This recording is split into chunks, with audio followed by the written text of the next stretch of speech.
सातारा तालुक्याचा विकास बिलकुल झालेला नाही. त्यामुळे सातारा जावळीतील मतदारांनी आमदार शिवेंद्रसिंहराजे भोसले यांना निवडून दिले तर ये रे माझ्या मागल्या तेच दिवस पुढे येतील अशी टीका बिग बॉस फेम उर्फ सातारा जावळीचे अपक्ष उमेदवार अभिजित बिचुकले यांनी आज बुधवारी 13 नोव्हेंबर रोजी दुपारी 2 वाजता पोवई नाका येथे झालेल्या पत्रकार परिषदेत केली. जाहीरनामा मी घोषित करतोय आपल्या सातारच्या विकासाचा आणि सर्वप्रथम संपूर्ण महाराष्ट्रातील माता भगिनींचा उत्कर्ष कसा करावा याच्यामध्ये 2-3 गोष्टी नमूद आहेत माझ्या. लाडकी बहीण योजना चालू असतानाच, भाजप आणि युतीचं सरकार असतानाच, अजित पवारांनी 70 कोटींचा घोटाळा केलेला असतानाच, असं देवेंद्र फडणवीस म्हणून सुद्धा त्यांच्याच मांडीवरती अजित पवार असतानाच अजित पवार आणि देवेंद्र फडणवीस आणि एकनाथ शिंदेंच्या आजूबाजूला त्या ठिकाणी आमचे शिवेंद्रराजे भोसले फिरताना दिसतात आणि सातारच्या विकासासाठी ते काय काय करतील असं बरंच वेळा ते म्हटले, पण सातारचे खड्डेही अजून बुजलेले नाहीत.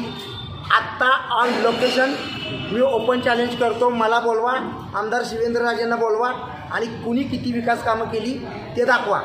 सत्ता गेली 20 वर्ष तुमच्याकडे आहे, ती बदल करावी म्हणून जाहीरनाम्यातलं पहिलं वचन होतं माझं 25 लाखांपर्यंत कर्ज हे माता भगिनींना द्यावं, त्यांचं स्किल बघून, आणि वर्षाला फक्त 1 ते 2% व्याजदर घ्यावा.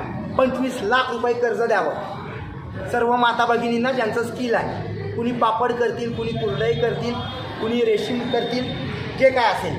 मुद्दा क्रमांक 2, सातारा शहरातले खड्डे बुजवता आले नाहीत आणि वरच्या भागांबद्दल तुम्ही जावळीबद्दल बोलाल, सेंद्रिय भागाबद्दल बोलाल तर इथंही तीच दशा आणि दिशा आहे. जशी बीड आणि तिकडचं जे आपण पूर्वीचं उस्मानाबाद म्हणत होतो, धाराशिव, तिकडच्या नेत्यांनी जसा सगळ्या जनतेला काय लावायचं तो लावलेला आहे, त्या पद्धतीनेच आमच्या सातारचा विकास बिलकुल झालेला नाही.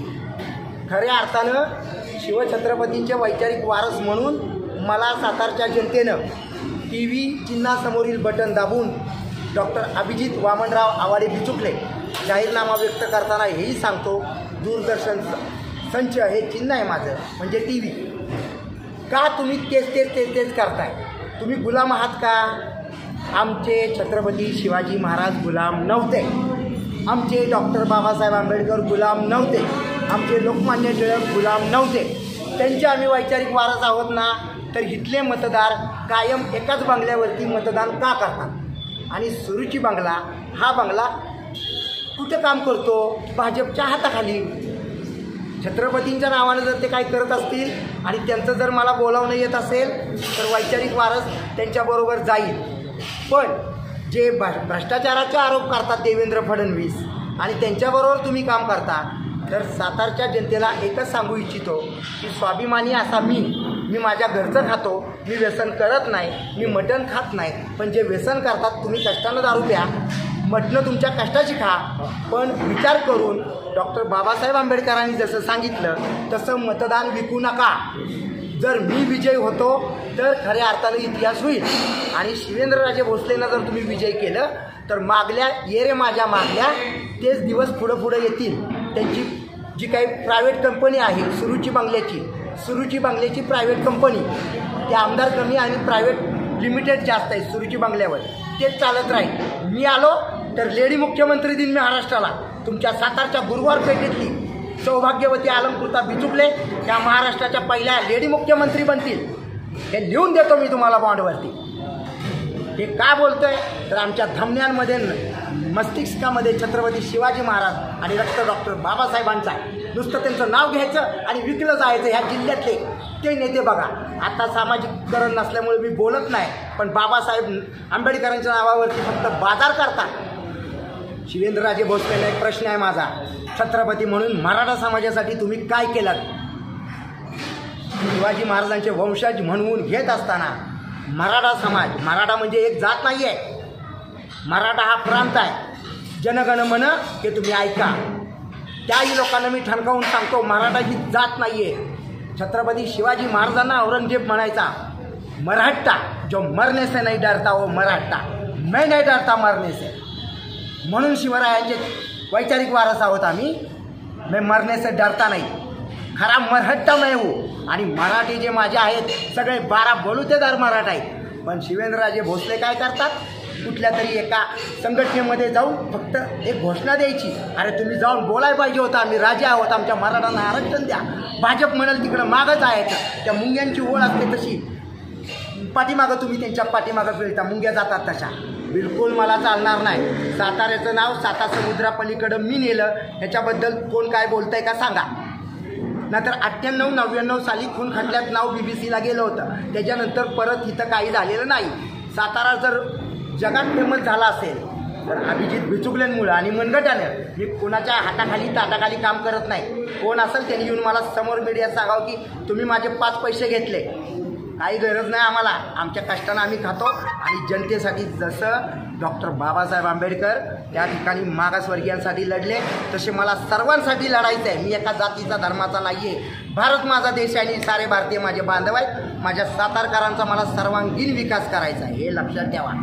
त्यामुळे जाहीरनाम्यातल्या गोष्टी आहेत. तालुक्यातले सगळे रोड सिमेंटीकरण, तालुक्यामध्ये काही ठिकाणी पाणी नाही. आणि केसरकर पेठेमध्ये मी जिथं राहतो त्या विमल गार्डनमध्ये पाण्याची बोंब आहे.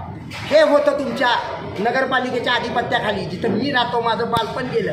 गुरुवार पेठेत पाणी सकाळी 5:30ला सोडता तुम्ही, आणि केसरकर पेठेमध्ये आपल्या घरी पाणी येत नाही. ही बोंब आहे. काय चाललंय यार. त्यामुळं एकच सांगू इच्छितो, एक ब्रीद वाक्य मी केलेलं आहे, ते तुम्हाला आवडलं तर टाका तुम्ही. आजवर घेतले तुम्ही दोन्ही राजांच्या वादाचे दर्शन. आजवर घेतले तुम्ही दोन्ही राजांच्या वादाचे दर्शन. म्हणूनच डॉक्टर अभिजित बिचुकले घेऊन आले सातारच्या सर्वांगीण विकासासाठी चिन्ह दूरदर्शन, दूरदर्शन, दूरदर्शन. बंधूचा संजू कारंडेंचा प्रश्न आहे की आमदार सुद्धा सिमेंटीकरणची भाषा बोलायला लागले. मी जे बोलेल ते होतं. मी स्पष्ट बोलतो, आमदार शिवेंद्रराजे भोसलेंनी किंवा आत्ताच्या अनेक लोकांनी दाढीचा ट्रेंड जो आणलाय ना तो मी आणलाय. आणि जे अनेक दाढीवाले लोक तुम्हाला दिसतात ना तरुण पिढी, त्या अभिजित बिचुकल्यांमुळे दिसतात. शिवेंद्रराजे 10 वर्षापूर्वी तुळतुळीत दाढी करून फिरायचे. पण आता मग उदयनराजेंमध्येच विकासाचं राहिलं. उदयनराजे काय म्हणतात, बाबाराजेंची दाढी बघा. अरे काय बघण्याची चीज आहे का? अरे वो क्या देखने की चीज आहे क्या? मग दाढी माझी बघा ना. 89 देशांना माहीत आहे मी. शिवेंद्रराजे फक्त तालुक्यापुरते, अजित पवार बारामतीपुरते. काय काय खरं आहे रे हे. त्यांची वय 55 झाली, 65 झाली आणि तो प्रश्न आहेच. देवेंद्र फडणवीसजी, तुम्ही अजित पवारांची माफी मागा, नाही तर त्यांना तात्काळ आता जेरबंद करा. तुम्हीच मांडला होता चक्की फिसिंग, मी नव्हतो म्हटलो. अजित पवार, मी तुम्हाला या संदर्भात सांगू इच्छितो, माझा तुमच्यावरती व्यक्तिगत कुठलाही रोष नाही. माझं तुम्ही काय घेतलं नाही, पण टॅक्समध्ये माझे 10 रुपये गेले आणि अंबानी कुटुंबांचे 1000 कोटी गेले. अक्षय कुमारचे करोडो, बच्चन साहेबांचे करोडो, आणि त्यांच्याबरोबर आमचे शिवेंद्रराजे म्हणजे कोण? छत्रपती भ्रष्टाचारांबरोबर. हे जर जनतेला पटत असेल तर जे घरी तुम्ही जेवण करता विकले जाऊ नका. तुम्ही मला मतदान करा आणि इतिहासात सुवर्ण अक्षरानं सातारचं नाव मतदारांना निवडून द्यायचं असेल तर मला द्या. कारण छत्रपती उदयनराजेंना तुम्ही हरवलेत ना, प्रेमानं शिवेंद्रराजेंना हरवा. प्रेमानं 5 वर्षानंतर मी स्वतः माझी आमदारकी त्यांना देतो. पण ह्या वेळेला मला विधान भवनात पाठवा. मराठ्यांचं आरक्षण असेल, ओबीसीचं आरक्षण असेल, धनगर समाजाचं आरक्षण असेल, तरुणांना संपूर्ण शिक्षण, लहान मुलामुलींना सर्व जाती धर्मातल्या, माझ्या त्या ह्याच्यामध्ये मी लिहिलं आहे संपूर्ण शिक्षण मोफत सर्व जाती धर्मांना. हा आवाज मी उठवणार हो. बघा ना, 288 आमदारांमध्ये मी उठून दिशील का नाही? हा भुलक्कड आमदार येतात, 4थी 5वी शिकलेले, सो कॉल्ड तिकडचे कुठले दुष्काळग्रस्त तिकडचे बीड भागातले कुठले राजे बी येतात तिथं बोंगाळे. हा ते राजे म्हणून घेतात तिकडचे. अहो कमी आहे, आचारसंहिता म्हणून बोलत नाही, लोकशाही म्हणून लोकशाही पद्धतीने बोलतोय. कलम है मेरे हाथ में, कलम से बात करता हूँ.